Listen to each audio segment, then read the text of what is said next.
மாலை வணக்கம். முதலில் அனைத்து இந்திய அண்ணா திராவிட முன்னேற்ற கழகத்தை சேர்ந்த பொதுச் செயலாளர் அண்ணன் எடப்பாடியார் அவர்களுக்கும், அண்ணன் முனுசுவாமி அவர்களுக்கும், அவைத்தலைவர் அவர்களுக்கும், வேலுமணி அவர்களுக்கும், தங்கமணி அவர்களுக்கும், எங்கள் வீட்டுக்கு வந்த பெஞ்சமின் அவர்களுக்கும், அனைத்து திண்டுக்கல் சீனிவாசன் அவர்களுக்கும், அனைத்து நத்தம் விஸ்வநாதன் அவர்களுக்கும், அனைத்து மூத்த தலைவர்களுக்கும், பத்திரிகை நண்பர்களுக்கும், தேசிய முற்போக்கு திராவிட கழகத்தை சேர்ந்த எங்கள் மாவட்ட கழக செயலாளர்களுக்கும், மகளிர் அணியை சேர்ந்தவர்களுக்கும், என்னுடன் வந்திருக்கும் துணை செயலாளர் எல்கே சுதீஷ் அவர்களுக்கும், அவைத்தலைவர் எங்களுடைய டாக்டர் அண்ணன் இளங்கோவன் அவர்களுக்கும், கொள்கை பரப்பு செயலாளர் மோகன்ராஜ் அவர்களுக்கும், இங்கு இருக்கும் அனைவருக்கும் கேப்டனுடைய ஆசீர்வாதத்தோடு தேசிய முற்போக்கு திராவிட கழகத்தின் பொதுச் செயலாளராக என்னுடைய பணிவான வணக்கங்களை இந்த நேரத்திலே நான் தெரிவித்துக் கொள்கிறேன்.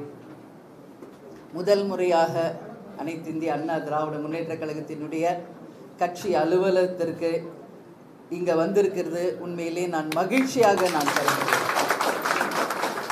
ஏன்னா புரட்சி தலைவர் எம்ஜிஆர், புரட்சி தலைவி அம்மா ஜெயலலிதா அவர்கள் வாழ்ந்த ஒரு இடம், ஒரு புரட்சியை ஏற்படுத்தி சகாப்தத்தை படைத்த ஒரு இடத்துல இருந்து இன்னைக்கு கேப்டனுடைய ஆசீர்வாதத்தோடு இந்த இடத்துல இருந்து உங்களை அனைவரையும் சந்திக்கிறதில் உண்மையிலேயே அந்த 3 தெய்வங்களுக்கும் இந்த நேரத்திலே நான் என்னுடைய பணிவான வணக்கங்களை நான் தெரிவித்துக் கொள்கிறேன்.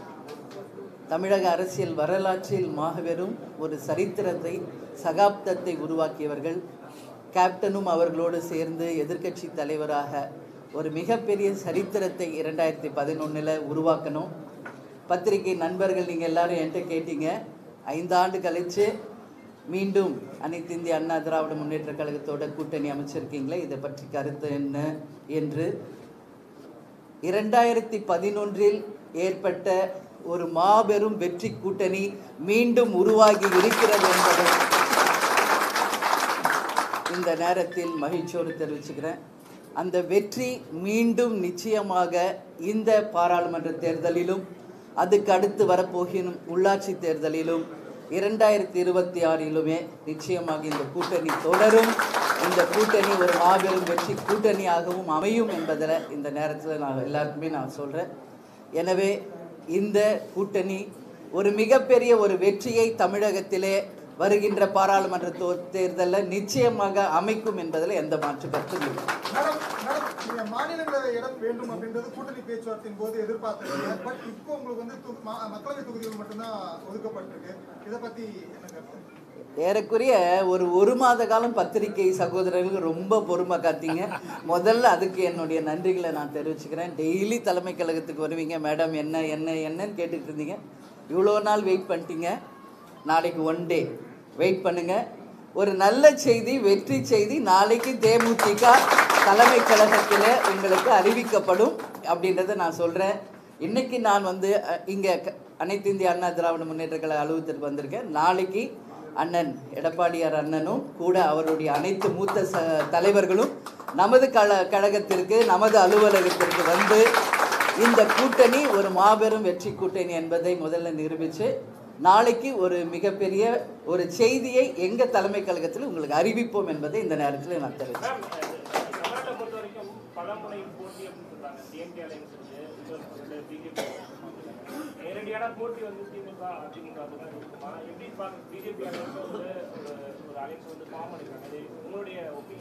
இல்லை, தேர்தல் என்றாலே பல முனை போட்டிகள் வருவது சகஜம். ஏற்கனவே எத்தனையோ தேர்தல்களை சந்தித்தவங்க தான் அதிமுகவும் தேமுதிகவும். எனவே எத்தனை போட்டிகள் வந்தாலும் அதை எதிர்த்து அந்த சவால்களை சந்தித்து மாபெரும் வெற்றியை இந்த கூட்டணி நிச்சயம் அமைக்கும் என்று உறுதியாக நாங்கள் நம்புகிறோம். அது ஜெயிக்கும் என்பதையும் தெரிவிச்சுக்கிறோம். ஒருத்தரா அதிக எண்ணிக்கையில கட்சிகள் இருக்கிறதையும் பார்க்க முடியுது. அது ஒரு டஃப்பா இருக்கான ஒரு போட்டியா இல்லைங்க, அப்படி நான் கருதலைங்க. ஏன்னா இன்னைக்கு அனைத்து இந்திய அண்ணா திராவிட முன்னேற்ற கழகமும் தேசிய முற்போக்கு திராவிட கழகமும் அதான் ஒரே வேர்டில் சொல்லிட்டேன், 2011 மறுபடி அந்த வரலாறு வரப்போகுது இந்த தேர்தலில். நான் முதலே சொல்லிட்டேன். அப்பயும் 2 கட்சி தான் இருந்தோம். ஒருத்தர் ஆளும் கட்சியாகவும் எதிர்கட்சியாகவும் சரித்திரத்தை படைச்சோம் 2011. அதனால் இங்கு எத்தனை எண்ணிக்கை என்பது முக்கியம் இல்லை, யார் யார் கூட்டணி சேர்கிறார்கள் என்பதுதான் முக்கியம்.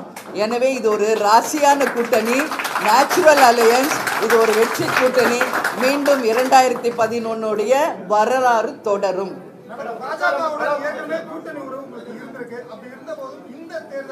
பாஜக கூட்டணி வேண்டாம், அதிமுக கூட்டணி தான் வேணும்ன்ற ஒரு முடிவு எடுத்துருக்கீங்க இல்லையா? அதுக்கு ஸ்பெசிஃபிக்கா ஏதாவது காரணம் இருக்கா? இல்ல, நாங்க அதிமுக தேமுதிக எல்லாருமே என்டிஏ அலையன்ஸ்ல நாங்கெல்லாம் இருந்தவங்க தான்.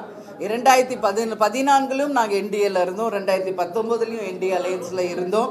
அதுல எந்த மாற்று கருத்துமே இல்லை. அவர்களுமே எங்களை எல்லாரோடையும் நட்புணர்வோடு பழகிக்கிட்டு தான் இருந்தாங்க.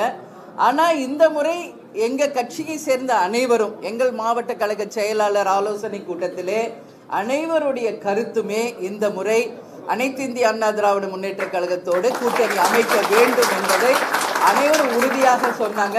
அதனால நிச்சயமாக எங்களுக்கு முதலில் எங்களை அப்ரோச் பண்ணதும் அனைத்து இந்திய அண்ணா திராவிட முன்னேற்ற கழகம், அண்ணன் வேலுமணி அவர்கள், தங்கமணி அண்ணாவை, பெஞ்சமின் அவர்கள், அதே மாதிரி எல்லாரும் வீட்டுக்கு மரியாதை நிமித்தமாக எங்களை சந்தித்து இந்த கூட்டணியை தொடர வேண்டும் என்று அழைத்தார்கள்.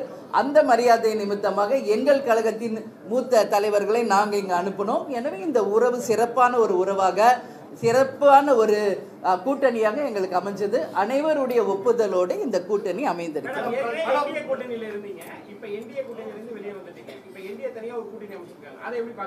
வாழ்த்துக்கள் சொல்றேன்.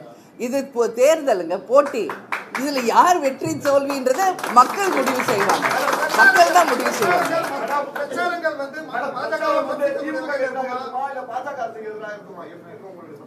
எங்களுடைய கேன்வாசிங் மொத்தமே நீங்க பாத்தீங்கன்னா தமிழ்நாட்டுக்கும் தமிழக மக்களுக்கும் நல்லது நடக்கின்ற யாரோ அவர்களுக்காக தான் இருக்கும்.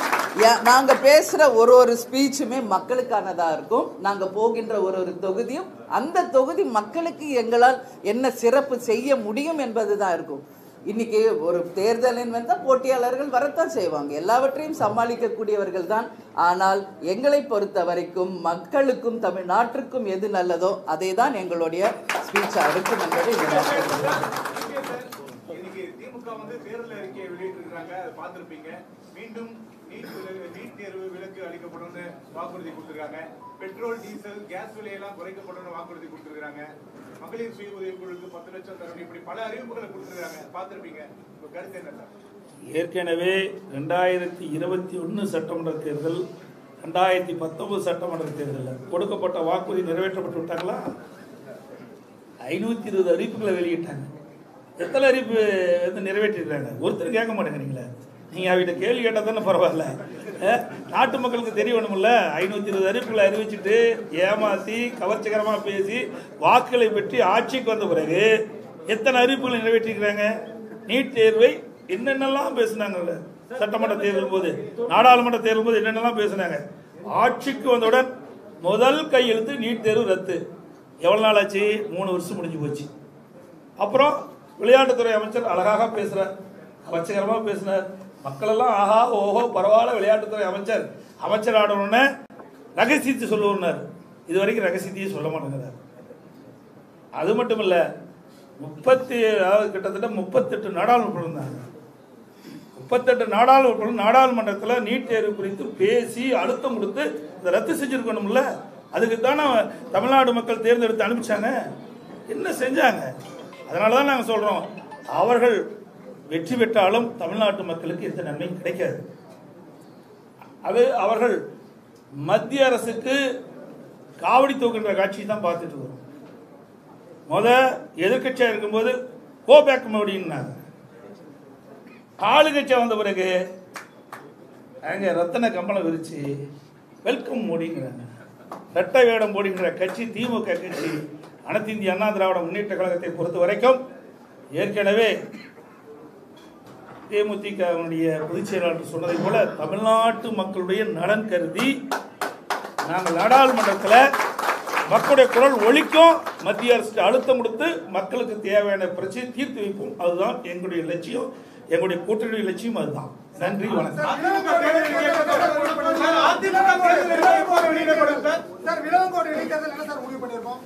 அதாவது அனைத்து இந்திய அண்ணா திராவிட முன்னேற்ற கழகத்தின் தேர்தல் அறிக்கை விரைவில் வெளியிடப்படும். விளவங்கோடு இடைத்தேர்தல் என்ன சார் முடிவு பண்ணியிருக்கோம்? விளவங்கோடு இடைத்தேர்தலில் எங்களுடைய கழக வேட்பாளர் போட்டியிடுவதற்கு இப்பொழுது அங்கே எங்களுடைய அமைப்புச் செயலாளர் முன்னாள் அமைச்சர் தலவாய் சுந்தரம் அவர்கள் அங்கே இருக்கின்ற கழக நிர்வாகிகளும் அழைத்து பேசிக் கொண்டிருக்கின்றார். அவர் இறுதி முடிவு எடுத்தவுடன் விரைவில் அங்கே வேட்பாளர் அறிவிப்புக்கான அறிவிப்பு வெளியிடப்படும். அது அனைவரும் உங்களை அழைத்து அது அறிவிப்பை வெளியிடும்.